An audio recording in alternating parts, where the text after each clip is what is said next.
12ஆம் வகுப்பு தேர்வில் இயற்பியல் பாடத்தில் 21 மதிப்பெண்கள் மட்டுமே பெற்ற மாணவி நீட் தேர்வில் 720க்கு 705 மதிப்பெண் பெற்றுள்ளது சர்ச்சையை ஏற்படுத்தியுள்ளது.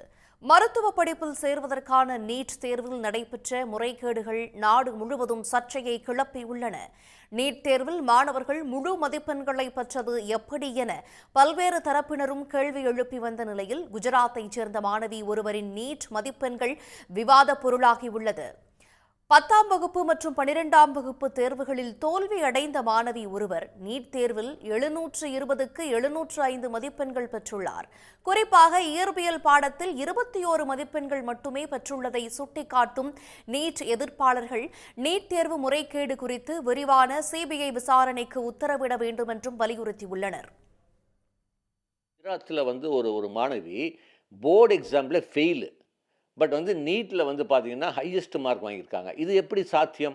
அப்போது அதனால தான் நாங்கள் கல்வியாளர்கள் ஒவ்வொரு வருஷமும் சொல்லிகிட்ருக்கோம், நீட் ஆரம்பிச்சிலேருந்து ஒரு நீட் ரிசல்ட் கொடுக்கும்போது நீட்டு மார்க்கு எத்தனாவது அட்டம்ப்ட் அவங்களுடைய போர்டு எக்ஸாம் மார்க்ஸ் என்ன அப்படி எல்லாம் போடுங்க. அப்போ தான் ஒரு நேர்மையாக நடந்திருக்குன்னு நம்மளுக்கு தெரியணும். இதுவும் நம்ம எந்த ஒரு இன்ஃபர்மேஷனுமே வெளிப்படையாக சொல்கிறது கிடையாது. எப்படி மார்க் அவார்ட் பண்ணாங்க, எப்படி ரேங்க் அவார்ட் பண்ணாங்க கூட வெளிப்படையாக வெளித்தன்மையே இல்லை.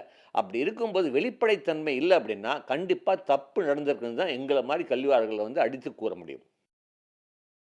நீட் தேர்வு நடைமுறைக்கு வந்தது முதல் முறைகேடு குற்றச்சாட்டுகள் தொடர்ந்து கொண்டே இருப்பதாக குற்றம் சாட்டும் கல்வியாளர்கள் தரமான மருத்துவர்களை உருவாக்க வேண்டும் என்ற நீட் தேர்வின் நோக்கமே சிதைந்துள்ளதாகவும் புகார் கூறுகின்றனர். உடனுக்குடன் செய்திகளை தெரிந்து கொள்ள சன் நியூஸ் பெல் ஐகானை கிளிக் பண்ணுங்க.